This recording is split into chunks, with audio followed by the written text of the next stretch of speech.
पुढची बातमी पाहूया। चुकलो तर कान धरा, रिकामं ठेवू नका। धनंजय मुंडे यांनी आता सुनील तटकरे यांना विनंती केली। धनंजय मुंडेंना जनतेच्या कामापासून दूर ठेवा, अंजली दमानिया यांनी वक्तव्य केलेलं आहे।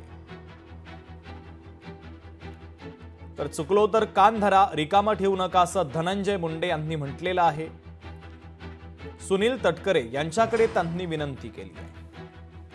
आज मन भरून आलाय हा सत्कार बघून पुन्हा एकदा तटकरे साहेबांचं मी मनपूर्वक अभिनंदन करतो आणि कायम आम्हाला मार्गदर्शन करत राहावं। चुकलो तर कान धरा,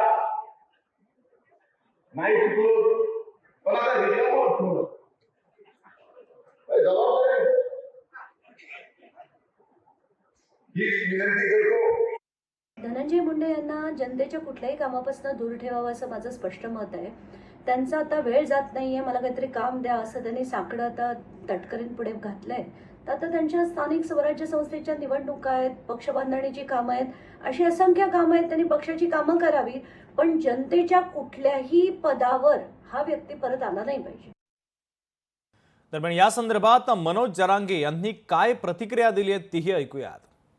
विरोध करा, आम्ही कामावर जाईन मला बरेचसे काम आहेत, हा तरी काम आहे ती कामा प्रश्न आहे का काय ते राजकीय प्रश्न आहे, तिथलं काही करूत काय आपल्याला काय ते शिदेने घेणं नाही ना।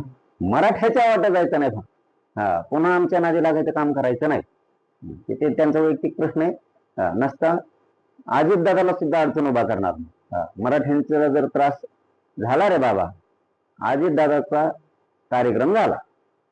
चुकलं तर कान धरतो पण रिकामं ठेवू नका असं इथे प्रतिसाद आमचा विषय। इथं मराठ्याला जर त्रास झाला तर अजित दादाचा खेळ संपला।